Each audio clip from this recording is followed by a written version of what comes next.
नमस्कार और स्वागत है।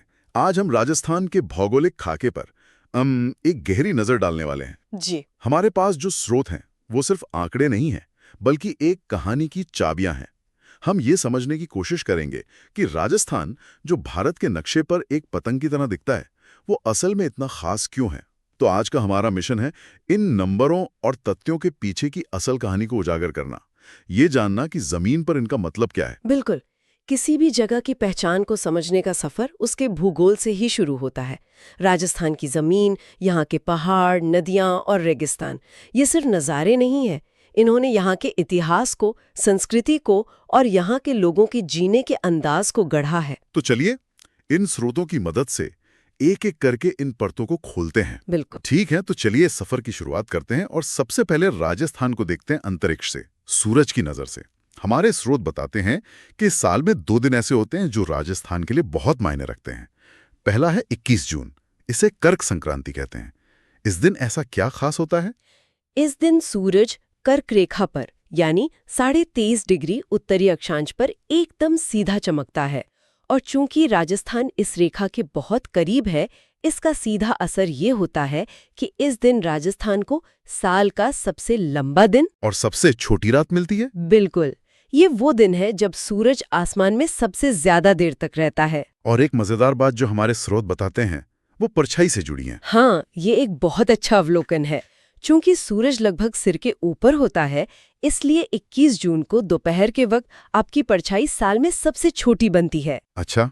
ये एक छोटा सा प्रैक्टिकल प्रयोग है जिससे कोई भी पृथ्वी के झुकाव को महसूस कर सकता है। तो अगर 21 जून सबसे बड़े दिन का चरम है, तो इसका ठीक उल्टा भी होता होगा। मैं बात कर रहा हूँ 22 दिसंबर की, मकर संक्रांति की। बिल्कुल। इस दिन पृथ्वी का झुकाव ऐसा होता है कि सूरज दक्षिणी गोलार्ध में मकर रेखा पर सीधा चमक रहा होता है। राजस्थान से उसकी दूरी और किरणों का तिरछापन वो बहुत बढ़ जाता है। और नतीजा साल की सबसे लंबी रात और सबसे छोटा दिन। और परछाई वो अपनी अधिकतम लंबाई पर होती है, क्योंकि सूरज आसमान में बहुत नीचे से गुजरता है। ये 2 तारीखें 21 जून और 22 दिसंबर प्रकृति के कैलेंडर के 2 अहम पड़ाव हैं। यानी एक तरफ सबसे लंबा दिन, दूसरी तरफ सबसे लंबी रात। लेकिन क्या साल में कोई ऐसा दिन भी आता है जब प्रकृति संतुलन साधती है, जब दिन और रात बराबर हों? हाँ बिल्कुल, इन्हें विषुव या इक्विनॉक्स कहा जाता है।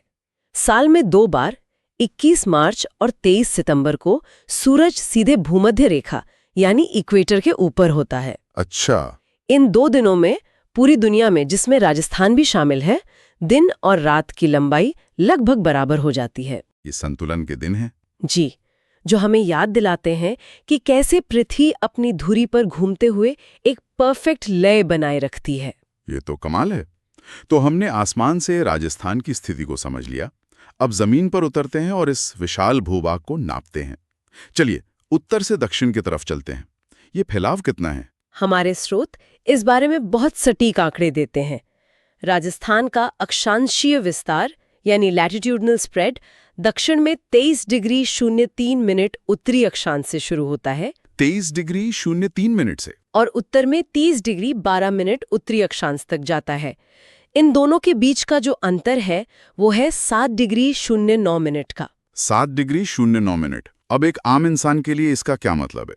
किलोमीटर में ये दूरी कितनी बैठती है?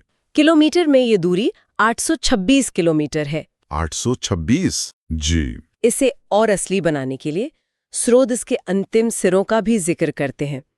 उत्तर में सबसे ऊंचा पॉइंट है श्री गंगानगर जिले का कोणा गांव। और दक्षिण में सबसे निचला पॉइंट है बांसवाड़ा जिले का बोरकुंडा गांव। कोणा से बोरकुंडा। हाँ, कोणा से बोरकुंडा तक राजस्थान 826 किलोमीटर लंबा है। और इन्हीं अक्षांशों के बीच से वो मशहूर कर्क रेखा भी गुजरती है, जिसका हमने अभी जिक्र किया था। वो राजस्थान में कहाँ से निकलती है? हाँ, ये बहुत अहम है।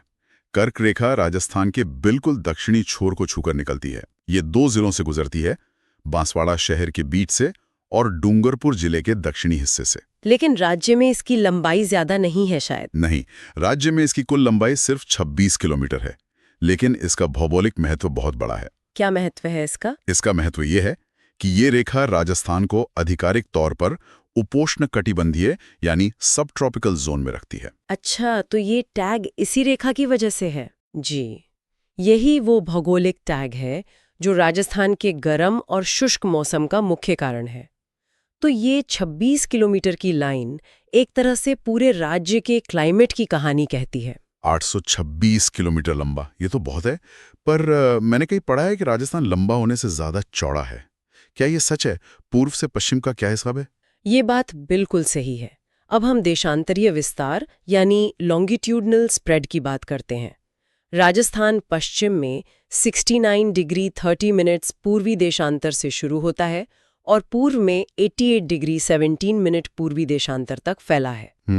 इसका कुल अंतर 8 डिग्री 47 मिनट का है, जो अक्षांशीय अंतर से जो कि 7 डिग्री 09 मिनट था, उससे ज्यादा है। जी, उससे ज्यादा है। और किलोमीटर में? किलोमीटर में पश्चिम से पूर्व की दूरी है 869 किलोमीटर। 869 किलोमीटर, जो उत्तर दक्षिण की दूरी यानी 826 किलोमीटर से 43 किलोमीटर ज्यादा है। तो हाँ, राजस्थान लंबाई से ज्यादा चौड़ा है। बिल्कुल। इसके भी अंतिम बिंदु जानना दिलचस्प है। पश्चिम में भारत का एक अहम छोर जैसलमेर का कटरा गांव है और पूर्व में धौलपुर का सिलाना गांव। 8 डिग्री 47 मिनट। यह आंकड़ा सुनने में थोड़ा सूखा लगता है, लेकिन मुझे पता है कि इसी आंकड़े में एक ऐसा राज छिपा है जिसका असर राजस्थान के लोग हर रोज महसूस करते हैं, शायद बिना जाने हुए। मैं सूर्योदय के समय की बात कर रहा हूं। आपने बिल्कुल सही पकड़ा। यही वो पॉइंट है जहां भूगोल हमारी रोजमर्रा की जिंदगी में दखल देता है। देखिए, पृथ्वी को अपनी धुरी पर 1 डिग्री घूमने में लगभग 4 मिनट का समय लगता है। 4 मिनट? और राजस्थान का देशांतरीय फैलाव है लगभग 8.25 डिग्री। तो जब आप इसे 4 से गुणा करते हैं तो आपको एक हैरान करने वाला नतीजा मिलता है। कितना? हमारे स्रोत सटीक गणना देते हैं 35 मिनट 8 सेकंड। 35 minute 8 second? जी, इसका मतलब ये है कि राजस्थान के सबसे पूर्वी गांव सिलाना, जो धौलपुर में है, और सबसे पश्चिमी गांव कटरा, जो जैसलमेर में है, उनके बीच सूरज उगने के समय में आधे घंटे से भी ज्यादा का फर्क है। 35 मिनट, ये तो बहुत ज्यादा है। इसका मतलब जब धौलपुर में लोग उगते सूरज को देखकर अपनी चाय पी रहे होते हैं, तब जैसलमेर में अभी भी रात का अंधेरा होता है और लोग शायद अपने बिस्तर में होते हैं। बिल्कुल। हमारी घड़ियां तो एक ही समय दिखाती हैं, पर प्रकृति की घड़ी बिल्कुल अलग चल रही होती है। सही कहा। ये भौगोलिक सच्चाई है। ये इस बात का सबसे बड़ा सबूत है कि ये राज्य कितना विशाल है कि उसके एक कोने से दूसरे कोने तक सूरज की पहली किरण पहुंचने में 35 मिनट लग जाते हैं। ये वाकई कमाल का तथ्य है। और जब हम इस विशालता की बात कर ही रहे हैं तो इसके कुल क्षेत्रफल और आकार पर भी नजर डाल लेते हैं। आखिर कितना बड़ा है राजस्थान? कुल क्षेत्रफल है 3,42,239 वर्ग किलोमीटर। 3,42,239। जी, अगर मील में देखें तो ये करीब 1,32,139 वर्ग मील हैं। पर ये सिर्फ एक नंबर नहीं है। ये भारत के कुल क्षेत्रफल का 10.41% है। 10% से भी ज्यादा? हाँ, मतलब देश की जमीन का लगभग हर 10वां हिस्सा राजस्थान में है। और इसी वजह से ये क्षेत्रफल के हिसाब से भारत का सबसे बड़ा राज्य है। बिल्कुल। और जहां तक इसके आकार की बात है, स्रोत एक बड़ी दिलचस्प उपमा देते हैं। हाँ, वो कहते हैं कि इसका आकार विषम कोणीय चतुर्भुज जैसा है, या और भी आसान भाषा में कहें तो एक पतंग जैसा। पतंग जैसा? जी, अगर आप नक्शे को ध्यान से देखें तो ये वाकई एक उड़ती हुई पतंग जैसा लगता है। ये तो याद रखने का एक शानदार तरीका है। शायद इसीलिए यहाँ के लोगों को पतंग उड़ाना इतना पसंद है। वो एक तरह से अपने राज्य को ही आसमान में उड़ा रहे होते हैं। हो सकता है। और इस बड़ी सी पतंग के अंदर भी जिलों के आकार में जमीन आसमान का फर्क है।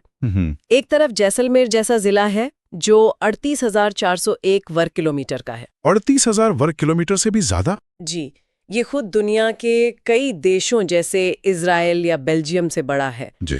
इसके बाद बीकानेर और बाड़मेर आते हैं। और दूसरी तरफ हमारे पास धौलपुर शहरी, जयपुर शहरी और दूदू जैसे नए और छोटे जिले हैं। ये विविधता ही राजस्थान की खासियत है। ठीक है, तो हमने राजस्थान को नाप लिया, उसके आकार को समझ लिया। अब चलिए इसकी सीमाओं पर चलते हैं और इसके पड़ोसियों से मिलते हैं। सीमाओं को हम 2 हिस्सों में बांट सकते हैं, है ना? हाँ, एक है अंतर्राज्यीय सीमा जो भारत के दूसरे राज्यों से लगती है, इंटरस्टेट। जी।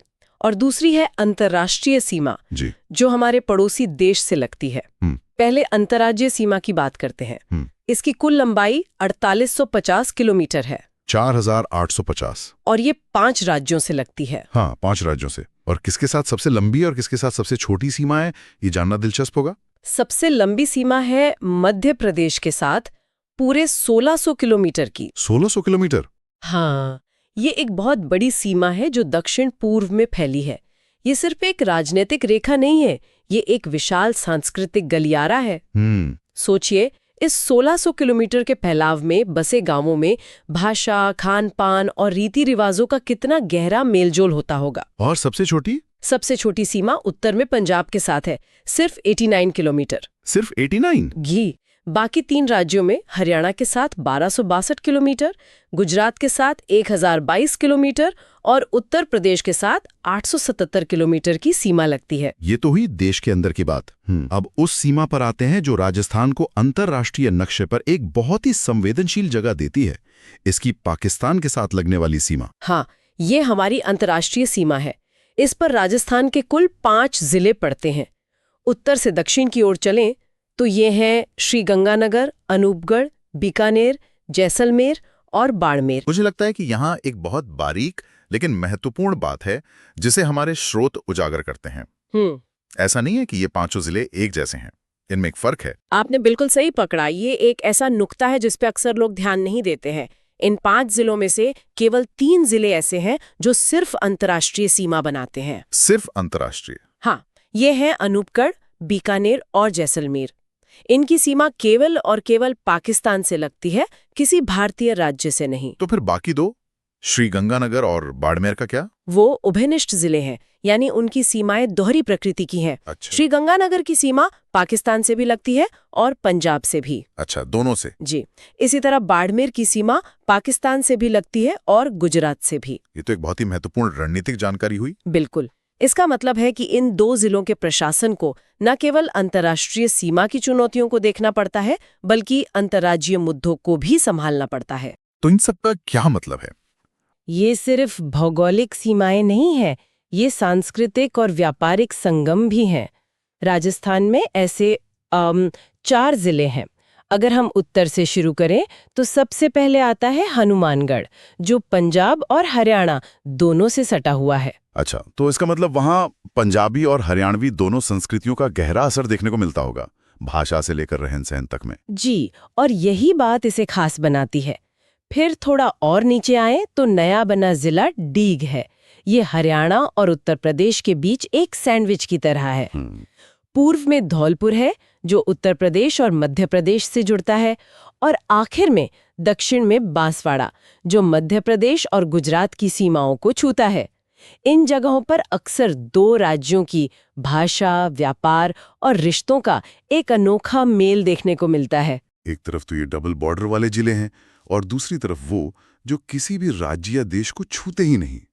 उन्हें अंतस्थलीय या लैंडलॉक्ड जिले कहा गया है। मुझे संख्या देखकर हैरानी हुई, 50 में से 22 जिले।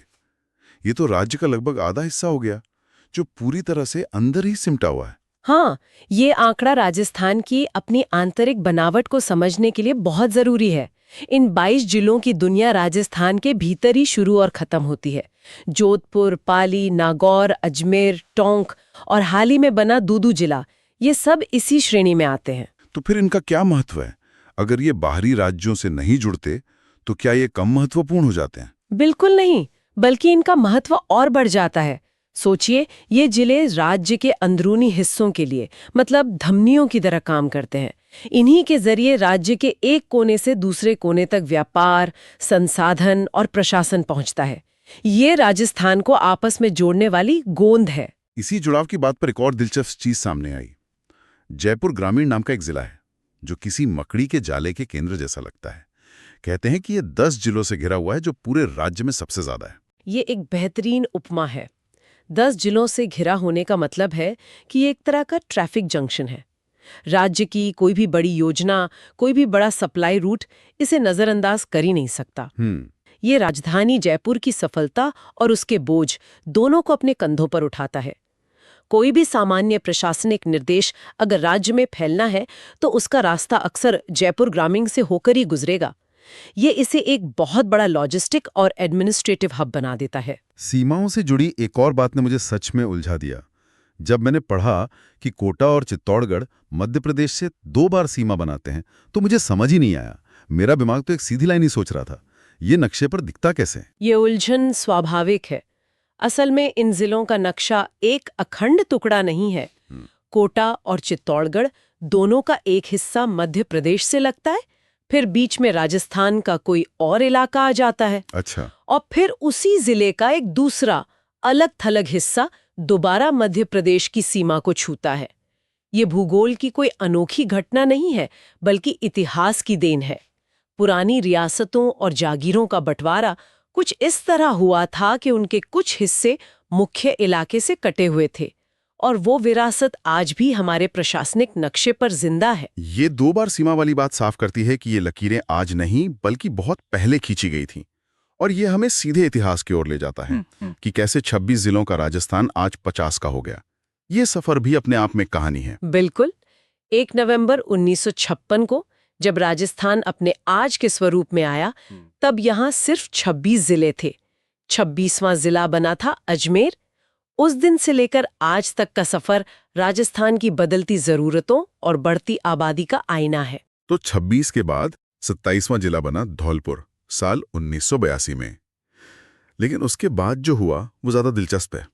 1991 में एक साथ 3 जिले बना दिए गए, दौसा, बारां और राजसमंद। ये किसी बड़ी प्रशासनिक रणनीति का हिस्सा लगता है ना? हाँ, ये उस दौर का एक बहुत बड़ा फेरबदल था। एक ही दिन में 3 नए जिले बनाना ये दिखाता है कि प्रशासन को निचले स्तर तक ले जाने की जरूरत महसूस की जा रही थी। इसके पीछे सोच यही थी कि बड़े जिलों को संभालना मुश्किल हो रहा था और विकास योजनाओं को आम लोगों तक पहुंचाने के लिए छोटी प्रशासनिक इकाइयां ज्यादा कारगर होंगी। इसके ठीक 3 साल बाद 1994 में हनुमानगढ़ 31वें जिले के तौर पर सामने आया। और अब हाल ही में एक झटके में 19 नए जिले। ये तो पिछले कई दशकों का सबसे बड़ा बदलाव है। इसने तो नक्शा ही बदल दिया। बालोतरा, ब्यावर, अनूपगढ़, दूदू, गंगापुर सिटी, कई नए नाम जुड़ गए हैं। निश्चित रूप से ये एक ऐतिहासिक फैसला था। इसके पीछे का मुख्य मकसद वही है, शासन को लोगों के दरवाजे तक ले जाना। जब जिला मुख्यालय पास होता है तो आम लोगों के लिए अपनी शिकायतें लेकर जाना या सरकारी योजनाओं का लाभ उठाना आसान हो जाता है। लेकिन क्या इससे वाकई आम आदमी की जिंदगी आसान होती है, या फिर बस एक नया कलेक्टर और एसपी ऑफिस खुल जाता है और असली परेशानियां वैसी ही रहती हैं? क्या छोटी इकाइयां हमेशा प्रशासन की गारंटी होती हैं? ये एक बहुत ही जायज सवाल है। सैद्धांतिक तौर पर तो यही माना जाता है कि इससे प्रशासन सुधरेगा, लेकिन इसका एक दूसरा पहलू भी है। हर नए जिले के साथ पूरा प्रशासनिक ढांचा खड़ा करने का भारी भरकम खर्च आता है। कई बार संसाधनों का बंटवारा और जटिल हो जाता है। इसका असली असर तो आने वाले सालों में ही पता चलेगा कि ये कदम कितना कारगर साबित हुआ। इस बड़े बदलाव का असर सिर्फ राज्य के अंदरूनी हिस्सों पर ही नहीं, बल्कि राष्ट्रीय राजधानी क्षेत्र यानी एनसीआर पर भी पड़ा है। ये भी एक बड़ा घटनाक्रम है। हाँ, ये बहुत महत्वपूर्ण है। पहले राजस्थान के सिर्फ 2 जिले, अलवर और भरतपुर, एनसीआर का हिस्सा थे। लेकिन अब जिलों के पुनर्गठन के बाद डीग और कोटपुतली, बहरोड़ भी इसमें शामिल हो गए हैं। तो अब राजस्थान के कुल 4 जिले एनसीआर में आते हैं। जी। इसका मतलब तो ये हुआ कि अब दिल्ली का असर और विकास का मॉडल राजस्थान के और अंदर तक पहुंचेगा। बिल्कुल। इससे इन इलाकों में केंद्र सरकार की योजनाओं का पैसा आएगा, इंफ्रास्ट्रक्चर मजबूत होगा, लेकिन साथ ही साथ जमीनों के दाम, नौकरियों के मौके और शहरीकरण की रफ्तार पर भी गहरा असर पड़ेगा। एक तरह से दिल्ली का विस्तार अब राजस्थान में और गहराई तक हो रहा है। तो जिलों के बनने बिगड़ने की इस कहानी से आगे बढ़कर अगर हम नक्शे के कुछ और पुराने और अनोखे राज देखें तो एक शब्द आता है, विखंडित जिले। ये सुनने में बड़ा अजीब है। विखंडित या खंडित जिले वही हैं जिनकी बात हम कोटा और चित्तौड़गढ़ के संदर्भ में कर रहे थे। ये वो जिले हैं जिनका एक हिस्सा उनके मुख्य भूभाग से भौगोलिक रूप से पूरी तरह अलग है। मतलब जिले का एक टुकड़ा कहीं और है और उसके और मुख्य जिले के बीच में किसी दूसरे जिले का इलाका आता है। अच्छा, तो एक ही जिले के 2 हिस्से जो आपस में जुड़े हुए नहीं हैं। चित्तौड़गढ़ का उदाहरण तो बहुत मशहूर है। जी, चित्तौड़गढ़ का एक हिस्सा तो मुख्य शहर के पास है, लेकिन उसका दूसरा हिस्सा भैंसरोड़गढ़ काफी दूर है। इसी तरह भीलवाड़ा, राजसमंद और नए बने सलुम्बर और शाहपुरा के भी कुछ हिस्से अपने मुख्य भूभाग से कटे हुए हैं। ये भी हमें सीधे तौर पर पुराने रजवाड़ों और उनकी जागीरों के बंटवारे की याद दिलाता है, जो आज तक प्रशासनिक नक्शे पर मौजूद है। और आखिर में एक ऐसा तथ्य है जिसके बारे में मैंने कभी सोचा ही नहीं था कि ये भी जिलों के हिसाब से बदल सकता है। सूरज की किरणों का सीधापन और तिरछापन। ये सुनने में भले ही मामूली लगे, लेकिन इसका सीधा असर वहां के मौसम, तापमान, खेती और लोगों के जीवन पर पड़ता है। इसे समझने के लिए बस हमें ये याद रखना है कि कर्क रेखा राजस्थान के दक्षिणी हिस्से से होकर गुजरती है। इसका मतलब जो जिले कर्क रेखा के जितना पास होंगे, वहां सूरज की किरणें उतनी ही सीधी पड़ेंगी। एकदम सही। और इसका एक स्पष्ट क्रम है। किरणें सबसे ज्यादा सीधी पड़ती हैं बांसवाड़ा में, क्योंकि ये कर्क रेखा के सबसे नजदीक है। उसके बाद डूंगरपुर, फिर प्रतापगढ़ और फिर झालावाड़ का नंबर आता है। जैसे जैसे हम नक्शे में दक्षिण से उत्तर की ओर बढ़ते हैं, किरणों का सीधापन कम होता जाता है और तिरछापन बढ़ने लगता है। तो इसका मतलब ये हुआ कि सबसे तिरछी किरणें राज्य के सबसे उत्तरी जिले में पड़ेंगी, यानी श्रीगंगानगर में। बिल्कुल, तिरछेपन का क्रम भी उतना ही स्पष्ट है। सबसे ज्यादा तिरछी किरणें श्रीगंगानगर में पड़ती हैं। जी। उसके बाद हनुमानगढ़, फिर चूरू और उसके बाद बीकानेर का नंबर आता है। यह साधारण सा भौगोलिक तथ्य यह तय करता है कि श्रीगंगानगर में सर्दी ज्यादा क्यों पड़ती है और बांसवाड़ा में गर्मी का एहसास अलग क्यों होता है। यह वहां की फसलों पर भी असर डालता है। तो आज की इस पूरी बातचीत से ये तो साफ है कि राजस्थान का नक्शा सिर्फ कुछ लकीरें नहीं है, बल्कि ये इतिहास, राजनीति और भूगोल की एक जीती जागती कहानी है। हर सीमा के पीछे एक वजह है और हर नए जिले के गठन के पीछे एक मकसद। मेरे लिए तो इसका मतलब यही है कि एक नक्शा अपने आप में कितना कुछ समेटे हुए होता है, बस उसे सही नजरिए से पढ़ने की जरूरत है। तो आज का हमारा टॉपिक था राजस्थान की जियोग्राफी का स्थिति और विस्तार। और हमारे पास नोट्स हैं बूस्टर एकेडमी और आरएस लेवल के कोर्स है हमारे पास। तो कर्क संक्रांति 21 जून को कर्क रेखा और मकर संक्रांति है 22 दिसंबर। कर्क संक्रांति 21 जून, सूर्य का कर्क रेखा पर क्या पड़ना? सीधा पड़ना, सीधा चमकना। इस दिन राजस्थान में सबसे बड़ा दिन होता है और सबसे छोटी रात होती है। और मकर संक्रांति 22 दिसंबर को सूर्य का मकर रेखा पर सीधा चमकना। इस दिन राजस्थान में सबसे बड़ी रात होगी और सबसे छोटा दिन होगा। सबसे लंबी व बड़ी तिरछी परछाई बनेगी। दिन व रात की अवधि एक समान कब होगी? बसंत विश्व 21 मार्च को और दक्षिण शरद ऋतु 23 दिसंबर को। राजस्थान में सूर्योदय सबसे पहले सिलाना धौलपुर में तथा सबसे अंत में कटरा जैसलमेर में होता है। दिन में सूर्य सर्वाधिक सीधा लंबवत जोधपुर में चमकता है और जोधपुर में सौर ऊर्जा उत्पादन की संभावना सर्वाधिक है। राजस्थान में सबसे सीधा सूर्य बांसवाड़ा में और सबसे तिरछा सूर्य गंगानगर में होता है। राजस्थान में सूर्य के सीधेपन वाले जिलों का सही क्रम है बांसवाड़ा, डूंगरपुर, प्रतापगढ़, झालावाड़। राजस्थान में सूर्य के तिरछेपन वाले जिलों का क्रम है गंगानगर, हनुमानगढ़, चूरू, बीकानेर। राजस्थान में दक्षिण से उत्तर जाने पर सूर्य के सीधेपन में कमी होती है और तिरछापन निरंतर बढ़ता जाता है। राजस्थान के उत्तर में कोणा गांव है श्री गंगानगर 23 डिग्री 12 मिनट उत्तरी अक्षांश पर और 826 किलोमीटर। और दक्षिण के अंदर है 23 डिग्री 3 मिनट उत्तरी अक्षांश बोरकुंडा बांसवाड़ा। राजस्थान का अक्षांशीय विस्तार है 23 डिग्री 3 मिनट उत्तरी अक्षांश, 30 डिग्री 12 मिनट उत्तरी अक्षांश। राजस्थान का उत्तरी बिंदु है कोणा गांव श्री गंगानगर और दक्षिणी बिंदु है बोरकुंडा बांसवाड़ा। उत्तर से दक्षिण की दूरी है 826 किलोमीटर और राजस्थान का अक्षांशीय विस्तार है 60 डिग्री 9 मिनट। राजस्थान कर्क रेखा है 23 डिग्री 30 मिनट उत्तरी अक्षांश। कर्क रेखा राजस्थान के 2 जिलों से गुजरती है और कर्क रेखा की राजस्थान में कुल लंबाई कितनी है? 26 किलोमीटर। बांसवाड़ा 25 किलोमीटर और डूंगरपुर है 1 किलोमीटर। अब एग्जाम के अंदर मैक्सिमम क्वेश्चन अब यही आने वाले हैं। कर्क रेखा की कुल लंबाई दे देंगे और पूछेंगे बांसवाड़ा के अंदर कितनी है? 25 किलोमीटर और डूंगरपुर के अंदर 1 किलोमीटर। ये आपको याद रखना है। चींज गांव बांसवाड़ा पूर्णतः कर्क रेखा पर स्थित गांव है। वेरी वेरी इंपॉर्टेंट क्वेश्चन है ये। अब बात करते हैं राजस्थान का देशांतरीय विस्तार 869 किलोमीटर। कटरा गांव जैसलमेर 69 डिग्री 30 मिनट और 78 डिग्री 17 मिनट सिलाना गांव धौलपुर के अंदर। राजस्थान का देशांतरीय विस्तार है 69 डिग्री 30 मिनट पूर्वी देशांतर से, 78 डिग्री 17 मिनट पूर्वी देशांतर है। और राजस्थान का पश्चिम बिंदु कौन सा है? कटरा गांव जैसलमेर है। और पूरी बिंदु कौन सा है? सिलाना गांव धौलपुर। राजस्थान की पश्चिम से पूर्व की दूरी है 869 किलोमीटर और राजस्थान का देशांतरीय विस्तार है 8 डिग्री 47 मिनट। अगर आपको PDF चाहिए तो आप टेलीग्राम चैनल को ज्वाइन कर लीजिए। देशांतर रेखाओं का समय एवं तिथि रेखा भी कहा जाता है। राजस्थान के पूर्व और पश्चिम में समय का अंतर कितना है? 35 मिनट 8 सेकेंड। कोणा गांव श्री गंगानगर 30 डिग्री 12 मिनट उत्तरी अक्षांश 826 किलोमीटर, यह 869 किलोमीटर है और यह 826 किलोमीटर है। यह 69 डिग्री 30 मिनट कटरा गांव जैसलमेर, यह 78 डिग्री 17 मिनट सिलाना गांव धौलपुर, यह है 23 डिग्री 3 मिनट उत्तरी अक्षांश बोरकुंडा बांसवाड़ा। अब बात करते हैं राजस्थान का क्षेत्रफल। कुल क्षेत्रफल है 3,42,239 वर्ग किलोमीटर। कुल क्षेत्रफल 132,139 वर्ग मील के अंदर। और भारत के कुल क्षेत्रफल का राजस्थान के अंदर हिस्सा है 10.41%। राजस्थान क्षेत्रफल के अनुसार भारत का सबसे बड़ा राज्य है। क्षेत्रफल के अनुसार सबसे बड़े जिले कौन से हैं? जैसलमेर है, बीकानेर है, बाड़मेर। क्षेत्रफल के अनुसार सबसे छोटे जिले कौन से? जोधपुर शहरी, जयपुर शहरी और दूदू। क्षेत्रफल के अनुसार सबसे बड़े संभाग कौन से? जोधपुर, बीकानेर। और सबसे छोटे संभाग कौन से? बांसवाड़ा व भरतपुर। राजस्थान का सबसे बड़ा जिला जैसलमेर है, सबसे छोटा कौन सा है? दूदू है। और विश्व के क्षेत्रफल में राजस्थान का योगदान कितना है? 0.25%। और विश्व के क्षेत्रफल में भारत का योगदान कितना है? 2.42%। और भारत के क्षेत्रफल में राजस्थान का योगदान कितना है? 10.41%। ये भी आपको याद रखने हैं। सर्वाधिक सीमा जैसलमेर बहवाल नगर पंजाब प्रांत के साथ, न्यूनतम सीमा बाड़मेर की लगती है। उमरकोट जो सिंध प्रांत पाकिस्तान के साथ लगती है। राजस्थान के अंतर्राज्यीय सीमा, कुल अंतर्राज्यीय सीमा है 4,850 किलोमीटर।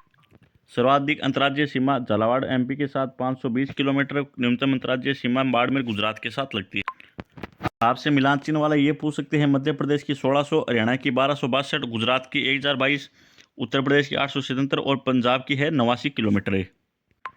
राजस्थान के वह जिले जो 2 राज्यों से सीमा बनाते हैं उनमें है 4 जिले हनुमानगढ़ पंजाब हरियाणा, डिग है हरियाणा व उत्तर प्रदेश, धौलपुर उत्तर प्रदेश व मध्य प्रदेश और बांसवाड़ा मध्य प्रदेश व गुजरात से। कोटा व चित्तौड़गढ़ राजस्थान के वह जिले जो एक ही राज्य के साथ 2 बार सीमा बनाते हैं। अंतर्राष्ट्रीय व अंतर्राज्यीय सीमा बनाने वाले राज्यों के 2 जिले हैं। जिला है श्री गंगानगर और बाड़मेर, और देश है पाकिस्तान, और राज्य है पंजाब व गुजरात। इनको ऐसे समझ सकते हैं, गंगानगर की सीमा पंजाब के साथ भी लगती है और पाकिस्तान के साथ भी लगती है। बाड़मेर की सीमा पाकिस्तान के साथ भी लगती है और गुजरात के साथ भी लगती है। केवल अंतर्राष्ट्रीय सीमा बनाने वाले 3 जिले हैं, अनूपगढ़, बीकानेर व जैसलमेर। और राजस्थान की स्थलीय सीमा है बनाने वाले कुल राज्य कितने हैं? 28। वेरी वेरी इंपॉर्टेंट क्वेश्चन है, याद रखना कितने हैं? 28 जिले। 25 जिले हैं वह अंतर्राज्यीय सीमा बनाते हैं और 5 जिले हैं अंतर्राष्ट्रीय सीमा बनाते हैं। 5 जिले क्या बनाते हैं? अंतर्राष्ट्रीय सीमा बनाते हैं। और 2 जिले हैं जो कॉमन है, इसमें याद रखना गंगानगर को और बाड़मेर को। और कुल 28 जिले हैं। और राजस्थान के 5 विखंडित जिले हैं, चित्तौड़गढ़, भीलवाड़ा, राजसमंद, सलूंबर, शाहपुरा। राजस्थान के अंतर स्थलीय जिले कितने हैं? 22 जिले हैं, फलोदी, बालोतरा, जोधपुर ग्रामीण, जोधपुर शहरी, जालोर, पाली, राजसमंद, सलूंबर, शाहपुरा, बूंदी, केकड़ी, टोंक, गंगापुर सिटी, दौसा, जयपुर शहरी, जयपुर ग्रामीण, दूदू, सीकर, डेडोना, कुचामन।